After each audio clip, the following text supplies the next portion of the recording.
வணக்கம். நல்லுணவு நம்முணவு இந்த அலைவரிசைக்கு உங்கள் எல்லோரையும் அன்போடு வரவேற்கிறேன். இன்றைக்கி நான் எழுந்ததே கொஞ்சம் நேரம் ஆயிடுச்சு. அதனால் சோறு வடித்து மிளகு ரசம் வச்சுருக்கேன். மிளகு ரசத்தை இந்த சட்டியில் தான் தாளித்து அந்த பக்கம் இறக்கி வச்சுட்டு துவையலுக்கு கொஞ்சம் பீர்க்கங்காலாம் வதக்கி வச்சேன். அடுத்ததாக பார்த்திங்கன்னா இப்போ உருளைக்கிழங்கும் இதே சட்டியில் செஞ்சிட்ருக்கேன். எல்லாத்தையுமே அவசரமாக செஞ்சதுனால நிறைய பதிவுகள் எடுக்கல. சமையலெல்லாம் முடிச்சுட்டு சட்டியெலாம் அலசி வச்சுட்டேன். அந்த பாருங்கள் ரசம்லாம் கொடுத்து அனுப்பிட்டேன்.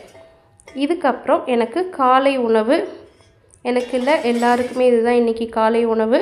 கேழ்வரகு கூழ், அப்புறம் பீர்க்கங்காய் துவையல். இந்த கேழ்வரகு கூழ் நேத்தியே நான் காய்ச்சி வச்சுருந்தேன், களியாக கிண்டி வச்சுருந்தேன். இதை சாப்பிட்டா, அதுவும் குறிப்பாக புளிக்க வச்சு மறுநாள் சாப்பிட்டா உடம்புக்கும் வயிற்றுக்கும் ஏதோ ரொம்ப நல்லா இருக்கிற மாதிரி இருக்குது.